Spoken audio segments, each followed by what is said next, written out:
So I'm Steve Adelman. I'm an attorney based in Scottsdale, Arizona. I have my own law firm, Adelman Law Group. I am vice president of the Event Safety Alliance.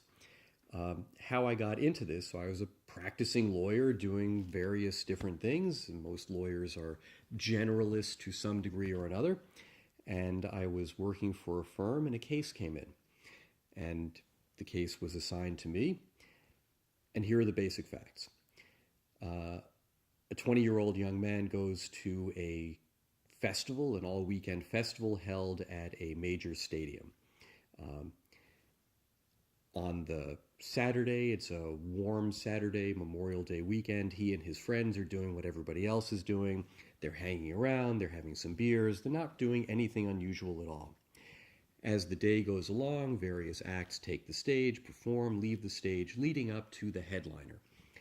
As the headliner prepares to take the stage, it's general admission field, the crowd does what every GA crowd does as the headliner prepares to take the stage.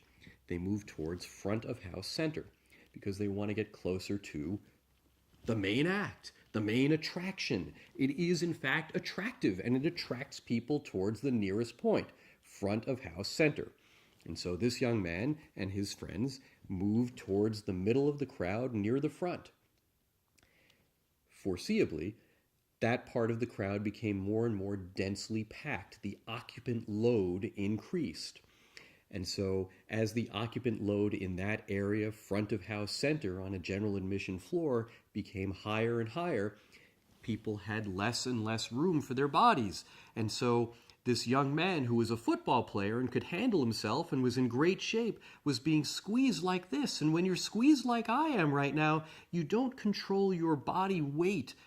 Your center of gravity is so difficult to control that the crowd waves back and forth like I'm doing right now. And eventually the crowd knocked this guy over and he fell down. And other kids landed on him. And he suffered what's called compressive asphyxia. Compressive asphyxia, when other kids' body weight literally stopped his heart from being able to beat. His chest could not rise. And so this young man was under a pile of kids. It was dark out. The crowd was very dense, and there was a pile of bodies on top of him. There was a security guard who was not far away on the other side of the barricade, a very small man. He was standing on top of the barricade because he couldn't see clearly, but he knew that something was wrong. He could tell that something had gone on in the crowd, but he couldn't tell what it was. Finally, he decided that he had to do something. And so, because the crowd was so densely packed, he couldn't just climb over the barricade and step into the crowd. He surfed over the top of the crowd. This small security guard surfed over the top until he reached the point where there was just a bunch of bodies. And when he got to that point, he dropped down into the crowd and started pulling kids up because they couldn't pull themselves up. And the security guard started pulling kids up. And as they got themselves upright, eventually he got to the bottom of the pile, and there was a kid who couldn't be pulled up. And so another security guard surfed over at that point, and the two guards lifted this 20-year-old young man's lifeless body to the top of the crowd. They surfed him out to the photo riser where the camera people are. And there was an EMT there, the head EMT for the festival. And the EMT got defibrillator paddles on this young man's chest. And the EMT used the defibrillator paddles and brought this young man back to life.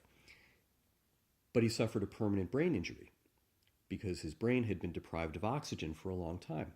And the EMT said two things to me.